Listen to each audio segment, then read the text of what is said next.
ko inaasahan, kaliwat ka ng putukon at laging napapalaban. Sinubukan kong magbago nung ako'y naliwanagan, pero nalang kukuhanin kaysa makipagmakbakan. Alam kong marami pa ako na kailangan pag-aralan, kaya mas gagalingin ko sa aking nilalakaran. Tuloy-tuloy ko lang hanggang merong pakinabangan. Naman to pa unahan, pagalingan lang ang laban. Tibayan mo ang bibig dahil marami pang kalaban. Normal lang ang masugatan sa pinili mong larahan, kaya huwag kang panghinaan para di ka matabon. Ganapan mo lang ng ganapan ang dapat gampanan. Madami pang proseso ang gustong mapagtahan, kaya huwag mapanghinaan, lagi lang gagalingan. Pati ang panahon na tayo'y matatagunan.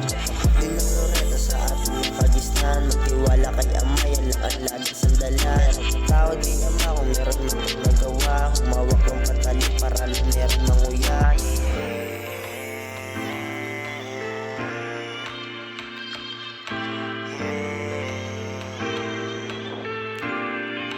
Tawad kay Ama kung meron mong nagawa. Ang katulad ko, lumaki ako sa street, ipatawad sa'yo. Medyo kabado pa ng galawan ko nung una. Akala ko kasi lahat sila ay pupuna.